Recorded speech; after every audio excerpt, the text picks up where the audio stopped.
Alors bonjour et bienvenue dans cette nouvelle vidéo avec la Lune en maison 4. Donc on va voir comme on le fait habituellement ce que donne comme résultat la Lune dans la maison 4 du thème, sachant que encore une fois, il faudra remettre les choses dans leur contexte et c'est pas juste la Lune en maison 4 qui va donner toujours les mêmes significations pour tout le monde exactement. Il y a un potentiel effectivement avec ça. Maintenant, ça dépendra aussi évidemment du reste du thème. Je préfère le rappeler à chaque fois. On va invoquer Ganesh et on va commencer donc avec ce nouveau tuto Lune en maison 4. Om Gam Ganapataye Namaha. Om Gam Ganapataye Namaha. Om Gam Ganapataye Namaha. Om Gam Ganapataye Namaha. Om Gam Ganapataye Namaha. Om Gam Ganapataye Namaha.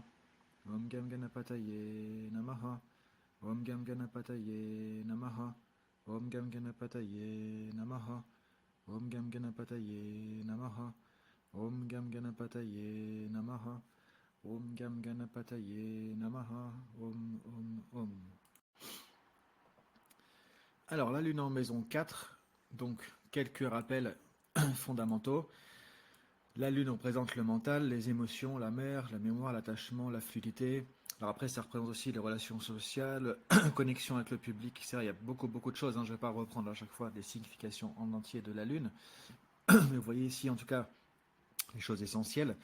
La maison 4 aussi symbolise des choses qui sont liées à la lune. Alors effectivement, la lune représente quand même globalement les émotions, la psychologie, le bonheur. La maison 4, on a déjà parlé, hein, parce que j'avais fait un tuto déjà sur la lune et le bonheur psychologique dans le thème. On a vu que la maison 4 aussi est analysée avec la lune. Donc la lune, la maison 4 sont beaucoup en écho. La maison 4 représente aussi le cœur émotionnel, la maison, le foyer, la mer, la paix intérieure, le bien-être, les racines, le passé karmique. Donc on a aussi ici des choses qui sont... En fait, on a un côté exponentiel sur les émotions ici, puisqu'on a la lune, on pourrait dire multiplié par la maison 4, ça fait émotion fois émotion, ça fait beaucoup d'émotions. Donc on a vraiment le côté psychique, psychologique, émotionnel qui va être très fort ici. Alors la maison 4, c'est une maison moksha aussi, dans les buts védiques, donc tournée vers l'intériorité, la quête d'ancrage ici. Et il y a un côté aussi très spirituel. Les personnes avec cette combinaison, souvent, ne vont s'ouvrir que en totale sécurité, quand ils se sentent bien émotionnellement et physiquement. C'est un côté un peu la carapace avec quelque chose de très doux à l'intérieur. On a ici donc une carapace en apparence pour se protéger et derrière beaucoup de sensibilité et justement d'émotion. Alors au niveau des relations, alors la lune représente effectivement le mental, les émotions, la mer, la mémoire, l'attachement, la fluidité, donc ce que j'ai dit au départ. Ici, la Lune, dans les relations, va créer aussi beaucoup d'implications. C'est-à-dire qu'à chaque fois qu'il y a un amour, un sentiment, ça va être très profond, en général assez stable et enveloppant, un peu maternant. On va retrouver ce côté ici, effectivement aussi. Donc assez profond, très profond, toujours dans le côté vraiment émotionnel aussi. Ils vont essayer de fuir les expériences qui semblent trop superficielles aussi. L'émotion, vraiment, le sentiment va primer sur le côté uniquement physique ou superficiel qu'il peut y avoir dans une relation, dans une attraction entre différentes personnes, etc. Donc il y a un côté très sensible, très émotionnel. Ensuite, ça a donné beaucoup de chaleur maternelle, de dévouement, de fidélité. Euh, il y a une intensité aussi qui va être forte. Donc il y a un côté vraiment presque même un peu sacré, spirituel dans le côté relationnel ici, dans le côté amour ici aussi. Alors un élément clé aussi par rapport à ça, la lune représente aussi le soma, le nectar d'immortalité, mais aussi de douceur, d'amour, de contentement. Soma, donc ici il y a vraiment ce côté qui va être assez fort, assez profond. Alors du coup ça peut être à la fois très bénéfique pour les relations, mais ça peut être aussi parfois difficile parce que du coup ça crée aussi beaucoup d'attachement. Et c'est là où ce serait intéressant pour les natifs avec la lune en maison 4 d'arriver à travailler le détachement pour pas être trop chargé émotionnellement, trop impliqué non plus dans les relations aussi. La lune représente aussi la mer, hein, dans le thème très fortement. Donc ici, on a un attachement très fort en général à la mer qui peut influencer toutes les décisions du natif aussi. Alors parfois, le natif, effectivement, dans un thème où la maison 4 où la lune est affaiblie ou mal aspectée, peut même avoir une dépendance affective envers la mer comme si on pouvait pas couper le cordon, on était vraiment trop relié, connecté avec la mer, donc ça va influencer sur la vie du natif, sur ses décisions. Ça peut même interférer dans sa vie de couple aussi, où le partenaire peut se sentir exclu ou passer après justement du coup la belle-mère dans la situation. Et il y a vraiment cette figure maternelle qui va être très importante aussi. Donc ici, encore une fois, si le thème fait que la lune peut être affligée ou la maison 4 un peu affaiblie aussi, bah, il y a ces côtés un peu difficiles qui vont plus se manifester, un peu ces fragilités qui vont se manifester avec trop d'attachement maternel, par exemple, ce qui peut finalement être un problème pour la personne ou pour ses propres relations. Alors, c'est aussi une bonne combinaison pour l'introspection et la spiritualité. Comme je le rappelle, la maison 4 fait partie des maisons moksha, maison 4, maison 8, maison 12, chemin vers la libération spirituelle, la transformation spirituelle. Donc ici, inversement par rapport à tout à l'heure, si la lune est plutôt en bonne condition ou bien aspectée, ça peut favoriser justement un mental propice à la méditation, au silence, refuge intérieur, connexion à soi, à l'introspection. Donc si le thème a une orientation un peu spirituelle, ça va être très puissant justement ici pour le niveau spirituel, l'introspection et arriver à se libérer justement de l'ego émotionnel.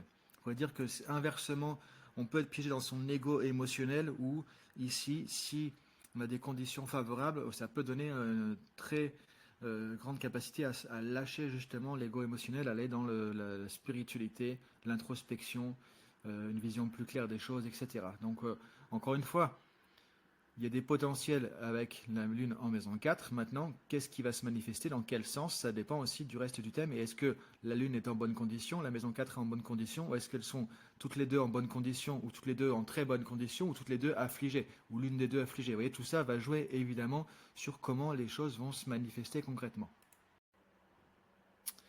Alors, difficulté potentielle qu'il peut y avoir, tendance à s'accrocher aux objets, aux souvenirs, aux personnes, voilà, alors, s'accrocher, c'est-à-dire pas que de l'attachement, mais un trop fort attachement souvent, et du mal à lâcher prise sur les choses, ou même dans les relations aussi. Ça peut créer parfois même des sentiments sentiments d'appropriation, de jalousie ou des choses comme ça.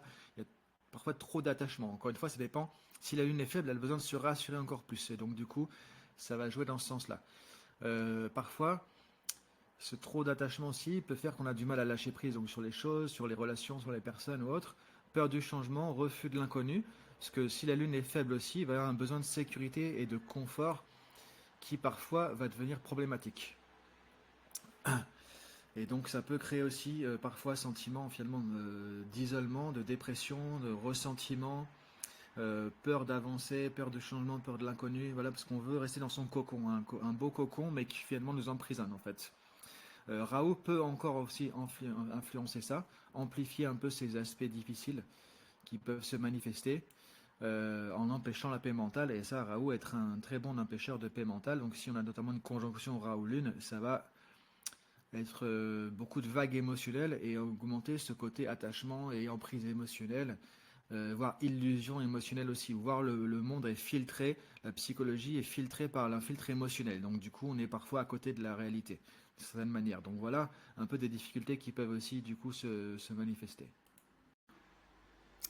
Alors la Lune en conjonction maison 4. Alors, comme je viens de le dire, hein, selon les planètes avec qui la Lune est en conjonction, par exemple j'ai parlé un petit peu de Raoult, ça va influencer les choses.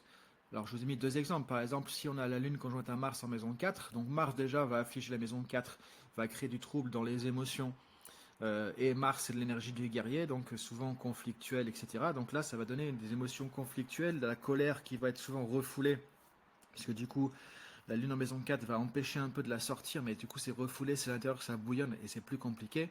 Donc tension assez forte ici, avec Lune en maison 4. Inversement, je vous ai mis un exemple plus bénéfique, avec Jupiter, ça sera une grande sagesse émotionnelle, une profondeur d'âme qui va sortir ici du coup. Jupiter étant vraiment le gourou, la spiritualité aussi. Donc vous voyez, en fonction de la conjonction, ça va quand même donner une nuance qui peut être vraiment très très importante par rapport à tout le reste.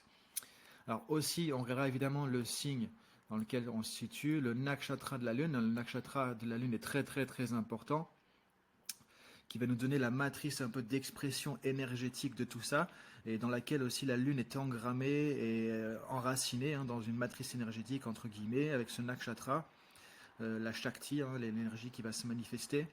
Donc ça va être très important aussi. Donc on va étudier la qualité globale de la Lune pour en tirer des conclusions et évidemment étudier le thème aussi dans son ensemble. Alors conclusion rapide, donc la Lune en maison 4, on a vraiment un focus sur le cœur de la personne, sur les émotions, voilà, tout ça c'est au centre, le côté émotionnel, relationnel, le cœur, etc. Très très important. Un profond, un être profondément émotionnel, une personne très très très émotionnelle, sensible aussi, sensitive à ce niveau-là, qui a besoin de refuge, de chaleur, de sécurité intérieure, d'être rassuré, de rester dans une zone de confort aussi et qui va être très sensible aux autres relations, à l'ambiance qu'il y a dans un environnement, dans le foyer, à la maison, etc. Tout ça va être très très sensible.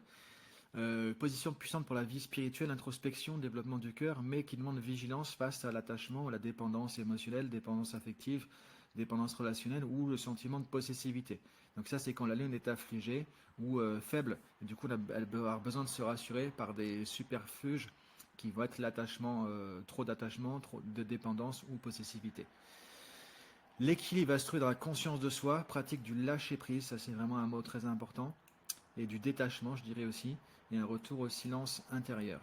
Donc un conseil, ça peut être de cultiver sa paix intérieure et de trouver la vraie sécurité que la Lune en maison 4 recherche depuis toujours, qui est la sécurité intérieure par la paix mentale. Et effectivement, c'est ça qui va être du coup important ici. Donc voilà les points clés par rapport à la Lune en maison 4. Vous pouvez regarder dans votre thème, voilà comment il situe la Lune. Si vous voulez votre thème, je peux vous l'envoyer. Vous allez sur vedic-coaching.com, il y a un onglet thème gratuit. Je vous envoie votre carte de naissance védique et vous pourrez voir où la Lune se situe dans votre thème. Encore une fois, pas de conclusion hâtive pour tout ça. La Lune en maison 4 n'est pas la même pour toutes les personnes qui ont la Lune en maison 4. Tout dépend aussi des conditions de la Lune, de la maison 4 et du thème dans son ensemble aussi. Je le rappelle aussi évidemment. Alors comme je disais, si vous voulez votre carte de naissance védique, vous allez sur notre site et vous allez trouver un onglet avec donc découverte astrologie védique, thème astral védique. Vous pouvez vous inscrire, c'est gratuit et vous aurez votre carte de naissance védique pour voir justement la position des planètes en maison, en signe, en nakshatra, etc. Donc allez-y directement vedic-coaching.com. Maintenant, si vous voulez apprendre le Jyotish, apprendre l'astrologie védique, première étape, le module 1 de la formation certifiante du docteur David Froley, qui est une sommité mondiale que je ne présente plus, que vous pouvez aussi obtenir.